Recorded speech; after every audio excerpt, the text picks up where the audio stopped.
before we start, maybe let's take a minute or two to correct our motivation, set our intention. And although we haven't met for some time, you might remember that normally I start a session with taking a couple of minutes to, maybe a minute, to make sure that we feel safe and comfortable and relaxed in our body. And then we turn our attention to the breathing process and use the breathing process as a way of creating space in our mind. Not only space in our mind, but also to settle the mind, to let all the hustle and bustle and thoughts settle down just a little bit. It's impossible, at least for me, to completely settle my mind within a snap of a finger, but at least I find that some of the waves start to subside. So we'll do that for around the 21 breaths. And what I normally do, I either divide my breath into 4 sections, so breathing out, and then transition into breathing in, and then again transition into breathing out. If you find that this is too handful, then we can do just breathing out and breathing in. So breathing out and breathing in, that's 1 breath. And then we do it 21 times. Sometimes in my own personal meditation, if my mind is not settled enough, I do it twice or 3 times and so forth until I feel that it's working. And if it's not working, then I just sometimes just do something else and then try to get back to it. So we'll do that, and then we set our intention in general. Now, I'm not really sure, by the way, how we should pitch be your own therapist sessions. I saw with Miffy,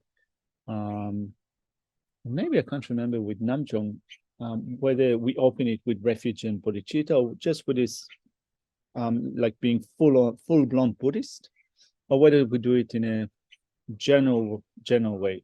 So I'll make my decisions when I feel ready for that.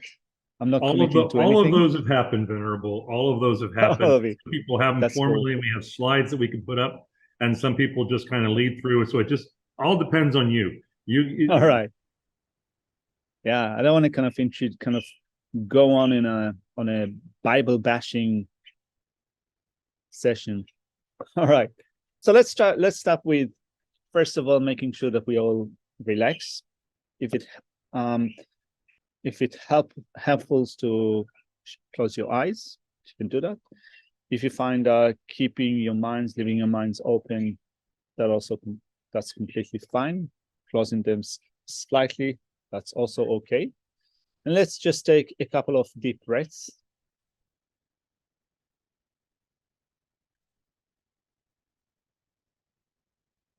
And feel that we're drawing our mind back into the inner sphere.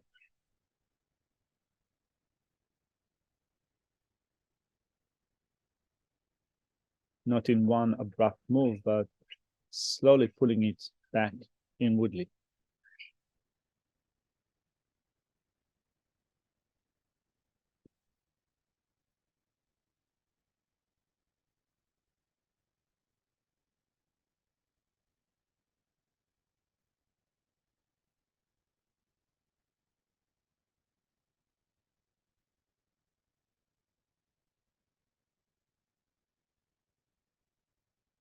And as we then shift the focus to our body, we can scan it quickly from our toes to the ground. And if we find that there's any point of tension, discomfort, something that is not quite right, then you can briefly shift your position, your posture. Or maybe with your mind lean into it and bring some softness and relaxation in. And if it also helps, you can breathe it out and relax, release.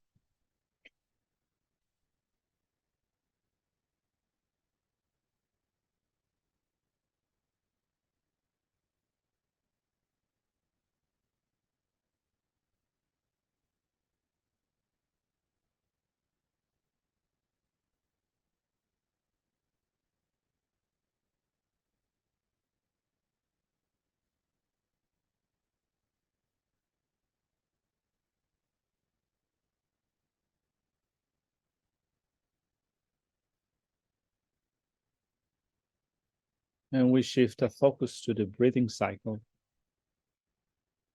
and count a round of 21 breaths.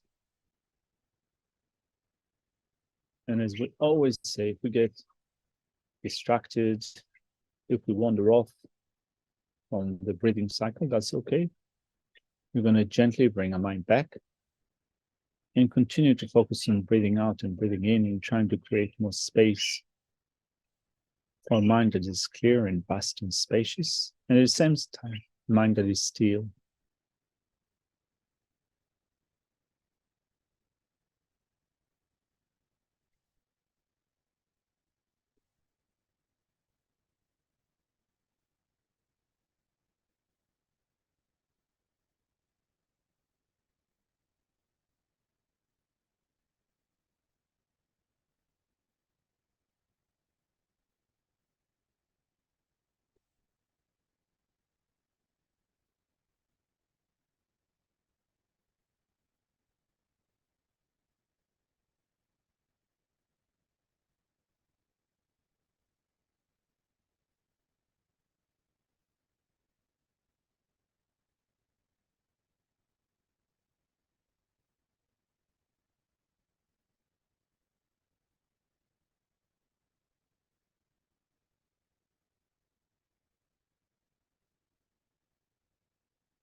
And in setting our intention, thinking that the moment that we wake up in the morning until we go to sleep, and even in our dreams,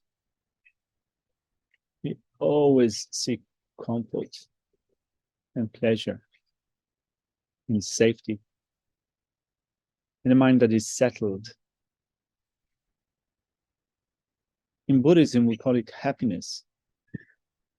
But happiness sometimes seems to be an over-the-top mind that is completely brimming with happiness and bliss that cannot be contained. But also happiness means quiescence, utter well-being, a complete sense of comfort, being comfortable with ourselves, being comfortable with who we are, not having to make apologies, and to navigate our life in our relationship with ourselves and in our relationship with others without feeling any sense of discomfort about who we are. This is happiness. And we want to avoid suffering and pain. And again, suffering can mean pain, physical or mental, but it can also mean discomfort. Discomfort with who we are. And what should we do? Uncertainty, lack of knowledge, doubting ourselves. So there's a great range of experiences that we go to. And altogether we sum them up into seeking happiness and wanting to avoid suffering and pain. So we meet here today in order to discuss some methods for dealing with our minds and share our experiences so that we can develop better tools, new tools, improve the ones that we have to create a greater degree of comfort and pleasure and safety and satisfaction in our mind, and to remove levels of discomfort, minimize them, reduce them. And that is the thing of being our own therapist, doing it ourselves.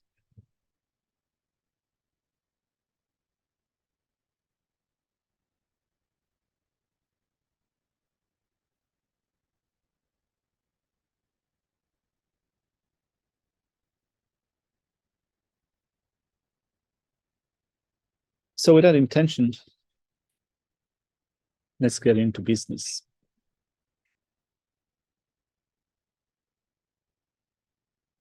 All right, so I see that Alice and Deepa, Oriana, Sheila, Michael and Deb are here with us. And so when Sheila and Michael logged in, we had a brief conversation. I told them that I'm back in Australia, staying now in Brisbane. And I'm going to be doing for the month of October a few sessions on be your own therapist. I don't have any particular plan in mind, but I'm just going to start somewhere and see where we go with that. But also since we're a small group, I think that'd be nice also to bring up some topics and discuss them together. I'm going to learn from you guys, and maybe you're going to learn from each other. And so to begin with, when I started thinking of what being your own therapist means, at least means for me, then as the title suggests, at least for me, it's it's asking questions such as, how do I work with my mind on a day-to-day basis? But not how do I work with my mind on a day-to-day basis, but also in a way that is informed by my Buddhist affiliation, Buddhist faith, Buddhist belief, Buddhist practice. And so that opens the way to a really massive topic, because we often say that the Buddha taught 84,000 discourses, and all of them are aiming at coming to see reality better. You know, all those teachings that the Buddha gave directly and indirectly are there to lead us to an insight into reality. And so there's a lot to do with our mind, the way that our mind works, the reality of our mind. And so understanding how to deal with our mind on a day-to-day basis is really complicated. And it also requires a lot of knowledge. If the Buddha taught 84,000 discourses, then sorry, got distracted. If the Buddha taught all those different teachings and discourses, then there's also a lot to learn and to know how to deal with the mind on a day-to-day basis. I see that also Deepa is saying that I see it as creating safety to really see what we are reflecting in space as well. Yeah, what is reflecting in space as well. I agree, Deepa. And so not only, I think that kind of safety, safety with, particularly with respect to ourselves, I think.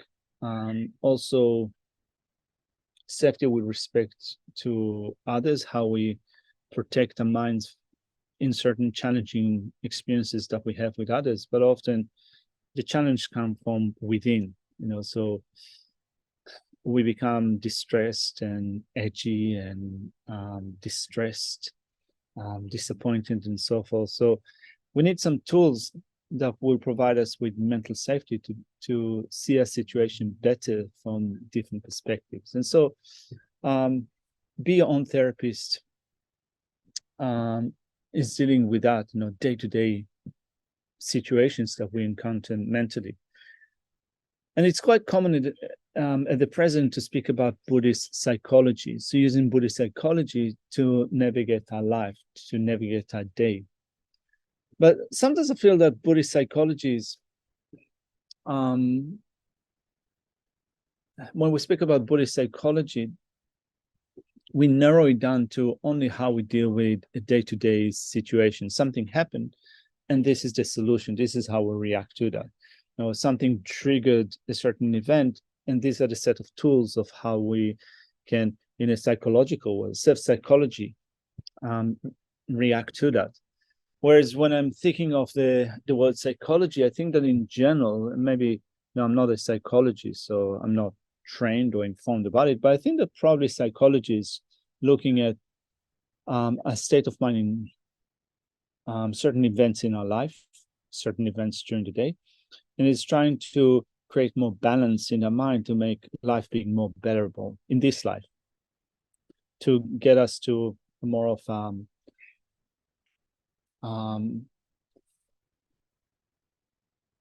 and I don't know if an equal state of mind, but a functional state of mind. As such, is not trying to, psychology is not oriented towards getting us out of samsara. It's not, I think, oriented towards eliminating all the cause of suffering, because I don't think that psychology is dealing with how to completely eliminate ignorance, how to completely eliminate anger and attachment and so forth, but it's giving us probably tools to develop different perspectives in order to reduce some of the mental anguish or distress that we feel. Whereas Buddhist psychology is saying that we have something happening in our mind at the present. It might be acute, or it might be not that acute, but there's still some disturbance. And we can apply antidotes to that. We can apply Buddhist tools in order to reduce the mental pain that we have now and to develop different perspectives and then to make our mind positive. We can do that. But the root cause is ignorance. But the root cause is not only ignorance, but also anger, attachment, and so forth. And hey, says Buddhism, we have ways that we can develop long-term antidotes that will not require the application of local antidotes every once in a while or every so often, but will make sure that the root cause is undermined in a way that it will no longer, at some point, no longer be present. So that state of disturbance will never occur again. And so I don't know if psychology, modern psychology, deals with that, but Buddhist psychology, you can say, deals with that. And so we speak about being on therapist, Buddhist psychology. And my point is that we need to look at how we not only apply local antidotes to a situation, but also keep in mind the bigger perspective, the teachings of the Buddha, the four truths, coming to see our samsaric experience as something that is quite overwhelming. And we can apply local antidotes to a certain situation, but so long as the samsaric situation continues, in which our mind is out of control, is controlled by ignorance and anger and attachment and so forth, we'll still find ourselves in this stressful situation. And so keeping the big picture is important for dealing, I think, long-term with Buddhist psychology or beyond therapists. And so then when we speak about Buddhist psychology, it's not only, I think, psychological, not only the knowledge of how to deal with psychological tool is important, but also there's the Buddhist faith that informs them. Like, for example, how does the insight or the understanding of past and future lifetimes work in dealing with Buddhist psychology? How does my understanding of karma and the trust in the working of karma, how does it underpin the way that I deal with my situations? So I think that with modern day psychology, I don't know, and I'm not sure that there's a lot of discussion about karma, what we did in our previous life and how it affects in this life. I guess that maybe it's not related to that at all, or maybe it has very little bearing on that. I'm not sure that Buddhist psychology or many therapists speak about how we have placed imprints upon a mental continuum in many different lifetimes before, and now they cause us to see the world in a particular way and also react to situations, to reality in a particular way. And so beyond therapist and using Buddhist psychology for me is looking at local antidotes, but also looking at the big picture. How do I work my way out of samsara? And so these two work in synergy with each other. Because if I only try to deal with my day-to-day reality without keeping the big picture, my samsaric cycling, how when I know the moment I'm body into this life, with this body, with this mind, discomfort is guaranteed. There's no avoiding that. Distressful situations are guaranteed. There's no avoiding that. I cannot fix samsara. It is a state which is fundamentally flawed, and therefore, if I try to apply a certain antidote, it could work. If I try to put a bandage of a certain situation, it will work for some time, but samsara is not a situation that can be fixed. It can only, the only thing that we can do is to get ourselves out of samsara. So that's the big picture. Then the question is, then how do we do that? Well, to do that, first off, we need to have some knowledge of what the Buddha said. At least we're meeting here, in a Buddhist context, so I feel free to speak about it in a kind of, in a Buddhist way. So understanding what the Buddha said, but also trusting what the Buddha said. To trust what the Buddha said, knowledge and understanding is necessary. Now, there are certain areas that I think that we need to understand in order to be our own therapist, to deal with distressing, uncomfortable states of mind. So to begin with, we need to understand what mind is. Not just the academic discourse about what mind is, but also to come to understand a mind in a deep and intimate way. That requires a lot of groundwork that is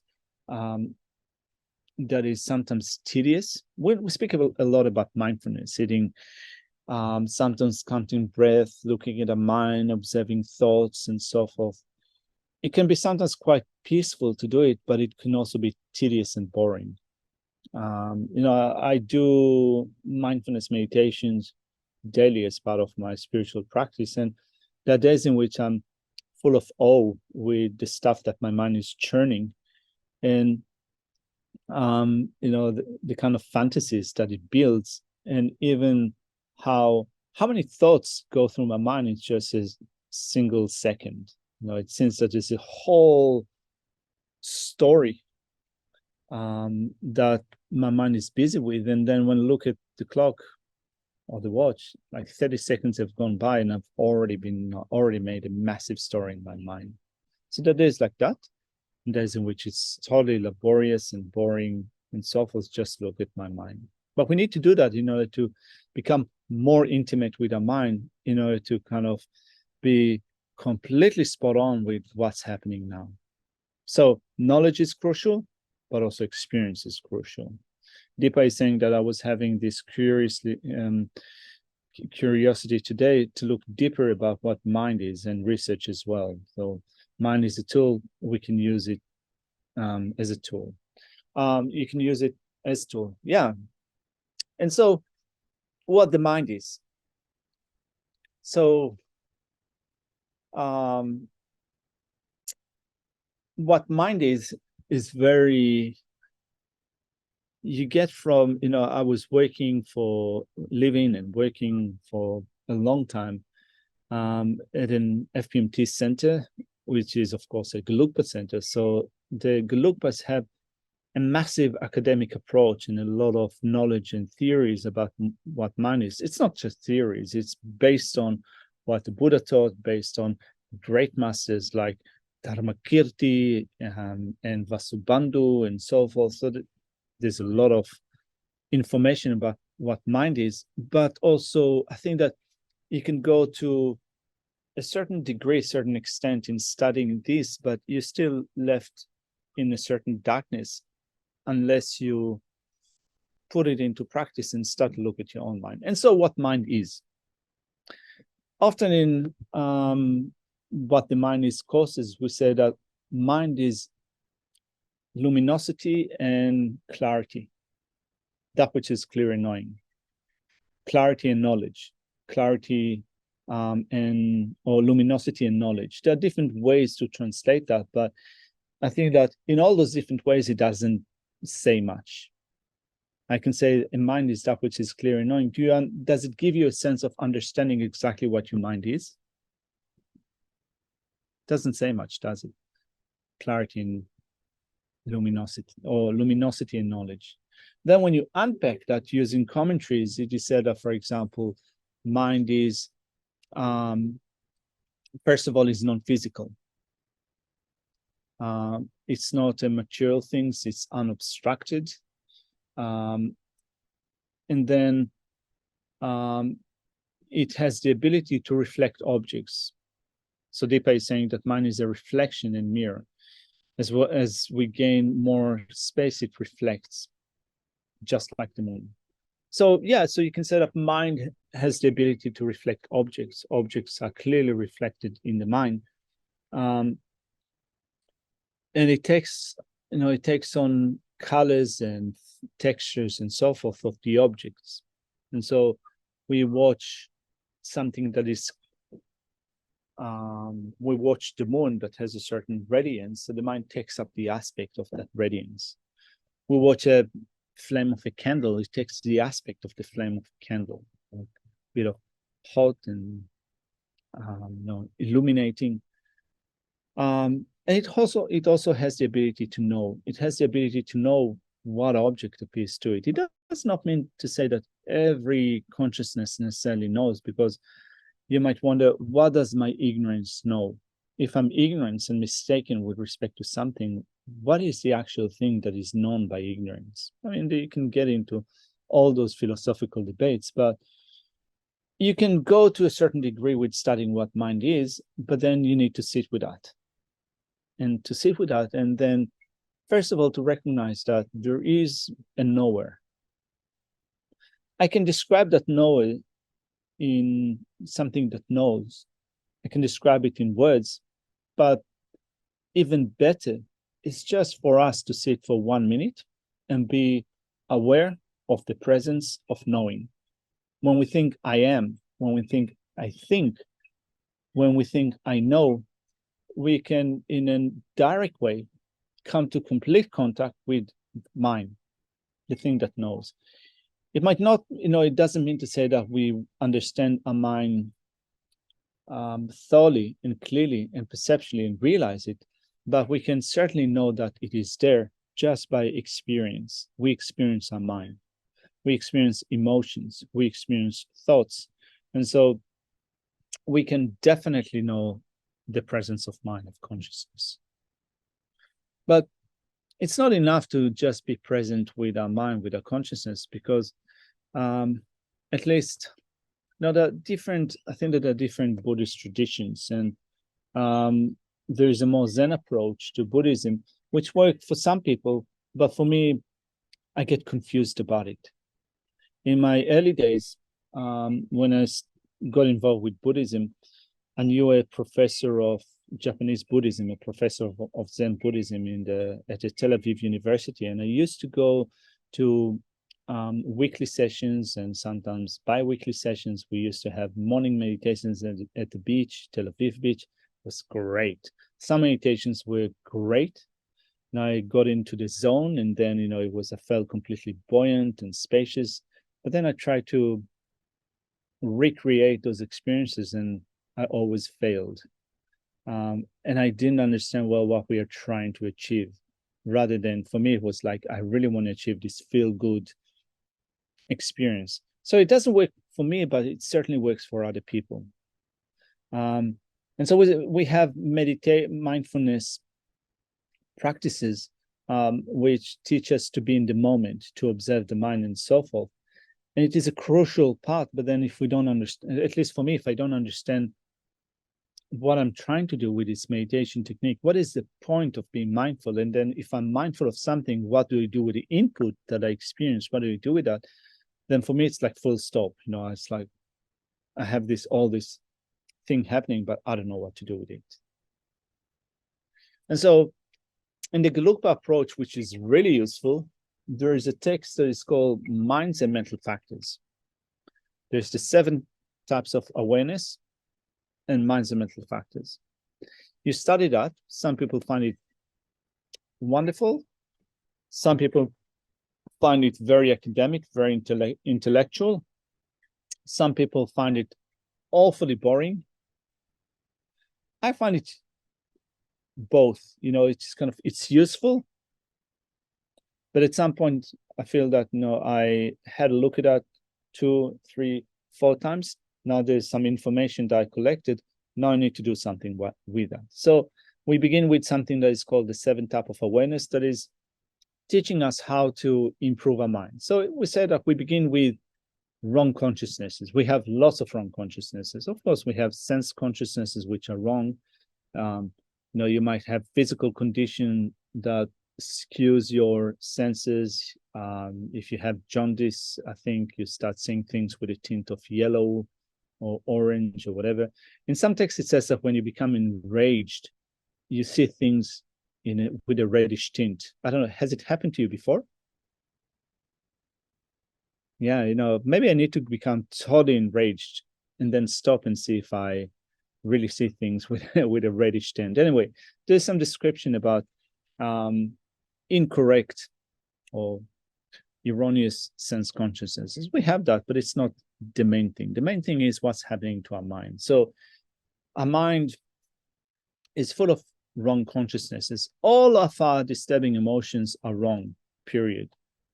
Anger and attachment and jealousy and pride and so forth, all of them are wrong consciousnesses. All of them erroneously engage reality. There might be some basis of truth in what those consciousnesses perceive, but it's always exaggerated and taken out of proportion, and therefore it is necessarily wrong. Anything that is exaggerated is wrong. I mean, now when I'm saying that, if you exaggerate love and compassion, can you exaggerate them? Do they become wrong?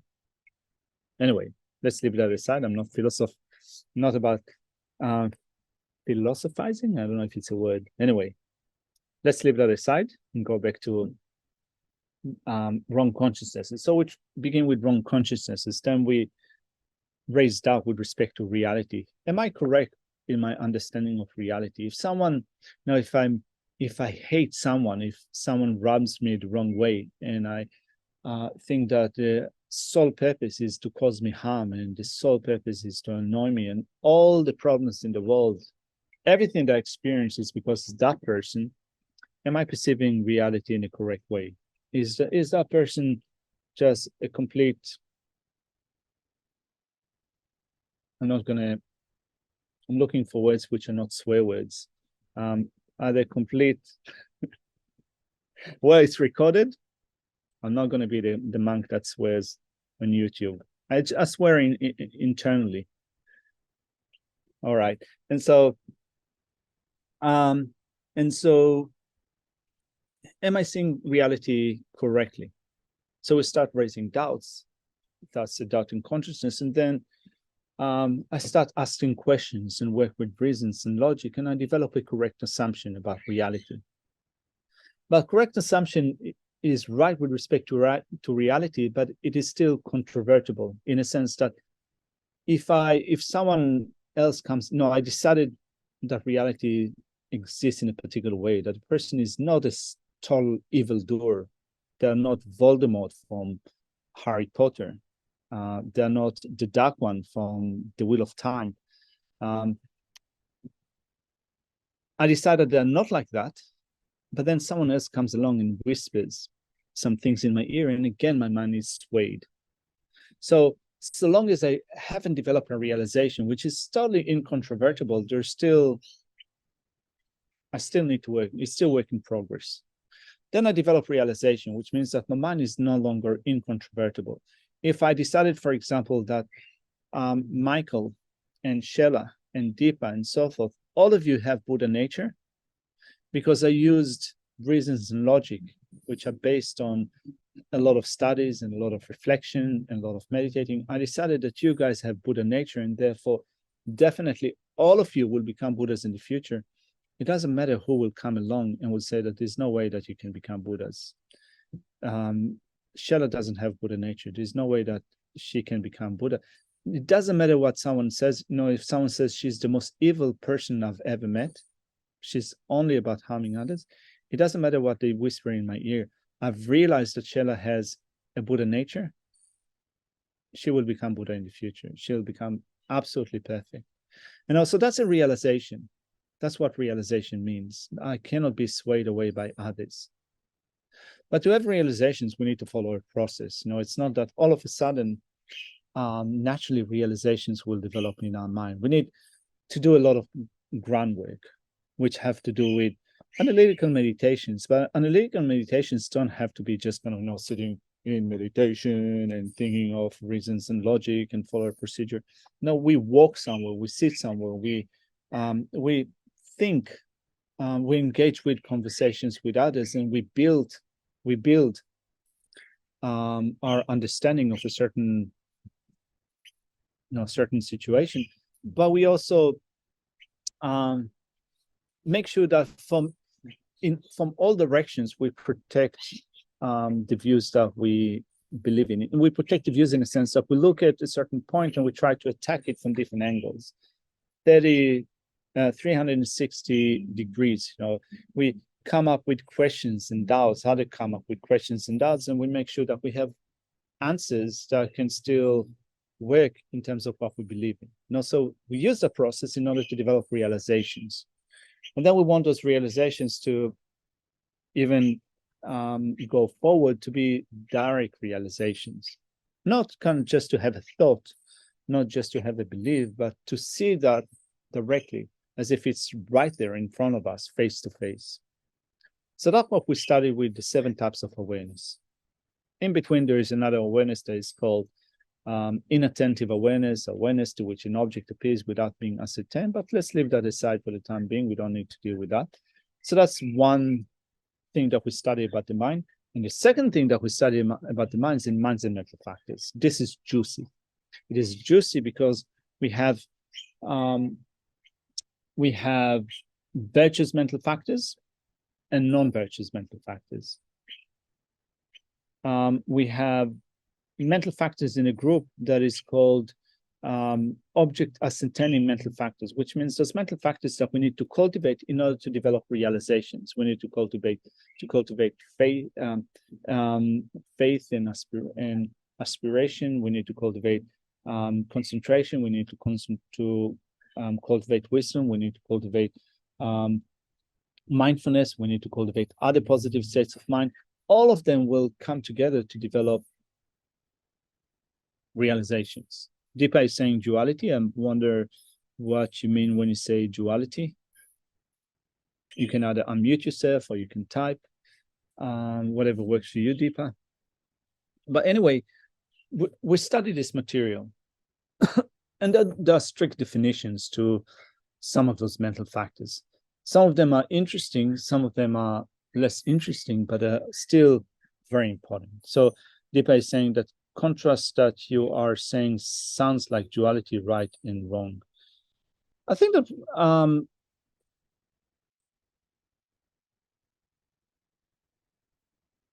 kind of there are things that the Buddha has described as right and wrong conventionally. Like, for example, looking at non-virtuous actions. We have virtuous actions versus non-virtuous actions. Killing, stealing, sexual misconduct, they're wrong.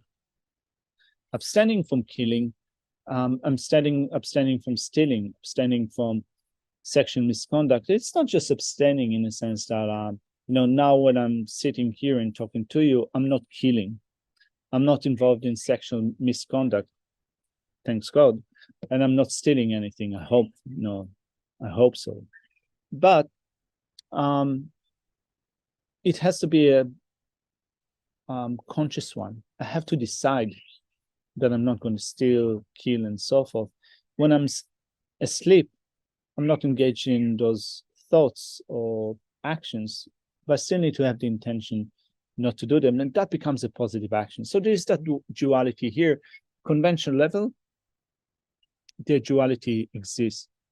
On an ultimate level, that duality, you can say, doesn't exist, is because you can say that non-virtues are empty by nature, and also virtues and non-virtues, both of them have equally empty. They have the same emptiness. In that sense, this is kind of, I guess, what non-duality means. But anyway, that's a little bit kind of getting sidetracked. I'm going to go back to minds and mental factors. So we have minds and mental factors. We have a group of virtuous mental factors, group of non-virtuous mental factors. And here, being your own therapist, I think, be your own therapist, we have to know really deeply non-virtuous mental factors, beginning with ignorance, attachment, and anger. There's some other bits in there. And also the secondary afflictive states of minds. So actually, they're called, rather than, I had the wrong word for that, sorry. Now I'm kind of going back and correcting what I said. Rather than virtuous and non-virtuous mental factors, there are afflictive mental factors, there are virtuous mental factors. Afflictive mental factors, such as the 6 root afflictions, ignorance, anger, attachment, afflicted doubt, wrong views, and pride. And then we have secondary afflictive emotions, wrath and spite, a sense of lack of shame, lack of embarrassment, trying to pretend as if we have good qualities, trying to pretend that we don't have, trying to conceal negative qualities that we have. Lots of secondary afflictive states of mind. What we then need to do is to, first of all, study them, and then take them on into our day-to-day reflection, and to be able to recognize what's happening to us in our mind. And so being able to recognize what is happening to us in our mind is the first step. It's the first step because, for example, often in English, I think that there is, when we speak about it just in general, there's a crossover between being upset and being angry. Can you, for example, can you guys distinguish between being upset and being angry? Do you think that there's a difference between being upset and being angry? So how would you explain it in your own words? Can someone try? For me, I would say that being upset is not agreeing, usually stems from not agreeing with what's happening or not liking what's going on. But but when I'm upset, I am aware of what's going on and I'm aware of myself. But when I get angry, I start to lose that awareness, and the emotion takes over. And I can experience the emotion, but I'm in control is probably the wrong word. But I'm aware that I am feeling the emotion. When I start to get angry, I am not aware of that I'm angry until afterwards, because the anger takes over. My anger, and not quite that. My anger. Oh, I don't know if you can hear my grandson yelling. He's angry right now. He's yelling. He's making up swear words. For me, anger is, I know I'm doing something wrong, and I know I flipped a lady off the other day while I was driving. This is one of my things. It's something that I'm working on. But I flipped her off 3 times in one block, okay? Yeah, you flipped my mama. I sure did. He says, yeah, you flipped my mom off. All the dirt is coming out, Sheila. Absolutely. But for some reason, when I'm angry, I justify it. I know this is ridiculous. Showing somebody a finger isn't going to hurt them, and it's just, I justify it. And I think with being upset, I'm more able to just think things through, and it allows, just being upset, it just allows me. When I'm angry, everything goes out the window, and the fingers come out.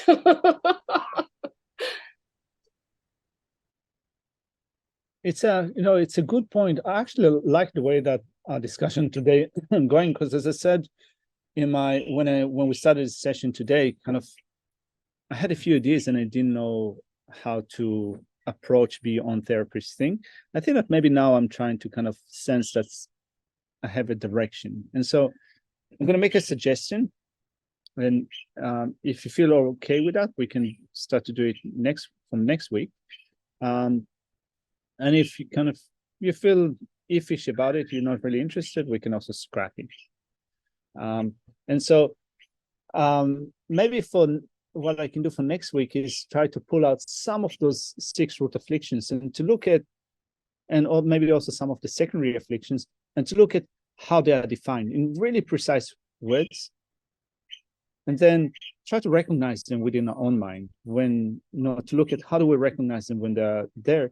Sometimes calling a spade is enough to take the edge out of a certain emotion. And so, but not only that, there is a wonderful verse in Shantideva's Guide to Bodhisattva Way of Life. It's in the 6th chapter, the chapter on patience. And at the beginning of the chapter, it speaks about the causes for anger. And it says that the fuel of anger is mental unhappiness. So it says that when you look at how the chapter on patience unfolds, it deals with mental unhappiness. And I think that maybe mental unhappiness is another word for being upset. I'm not sure that it's one-on-one kind of a correct translation, but I think that when I'm upset, when I feel, there's something happening and I cannot describe it in words, I'm not angry in that I don't want to harm anyone, but there's that mental garbage that is happening, which is unhappiness. And then the next step would be anger. And so this is what I need to deal with before anger arises, before I lash out at someone else. So it's really helpful to then be aware of that, but also to be able to try to frame a state of mind in words in order to be able to then say that if what I'm experiencing now is mental unhappiness, then this is what I need to do. This is the antidote that I might need to apply. This is what I need to be aware of, because if I let it go, it will escalate into animosity, anger, and wrath, and so forth, and I will harm others. Or no, what's happening now is attachment, and this is what attachment is. And therefore, if I let it stay the way that it is, this is what will happen. Being able to frame it in terms of language that also is backed up by own experience, which is based on reflection and mindfulness and meditation and so forth, is perfect. It's going to make it easier. So maybe we'll try to explore it in our next sessions to look at more precise definitions of what they are, but also look at antidotes, then bring our wisdom of life into our discussion, look at different situations. That's always helpful. And then try to see if it works for us. So we'll try to do that. But I see that Deepa also is putting a hand up. Deepa, is there something that you wanted to share or say? Hello. I just wanted to share about, this explanation that you were asking about upset and anger. And I guess to each their own, like everybody has different explanation and experience of what that means and all. But what I find that is upset is a state of mind interpreting, or upset is like, this happened because of this person, so I'm upset. So it's like more of a mind interpretation about what exactly happened. And angry is an expression of emotion, which is more physically, you can feel it in your body and in your energy. Is like your energy is expressing that something was not right. So it's more so like expression of energy, and you can still detach from the expression of energy and be observing with your observer mind without trying to make it wrong or anything. So you can still observe it, because we as a human, we are going to be angry, there are going to be emotions. That's just a spectrum of emotion. So it's interesting because it's hard for a person to actually observe the anger, but you still can observe the anger and be with the anger without reacting to other person also. Yeah. I think in general that with anger, if you when I let anger, when I give way to anger in my mind, it comes to the point where I'm aware of anger, but I cannot stop it. I'm aware of anger, but I cannot stop myself harming others. I cannot stop myself answering back. I cannot stop myself in acting in a obnoxious way towards others. And so, because as you said, it has a certain energy. Not only a certain energy, it manifests in the body in a certain way. There is a certain distress that is happening on a physical level in our body, kind of discomfort, or sometimes it can be pain. It's like having an itch in your body, and only if you scratch it, it can be well. Anger is like that. It's like scratching something and kind of giving an outlet, giving it a certain outlet. And so it's a good, I think that kind of maybe as our time is up for today, maybe kind of we'll leave this question for us as a question of reflection for the next few days. If we can notice during the day kind of the differences between being upset and that knowing that something is not quite right, and then the next step, being angry. And can we have some form of control when we are upset?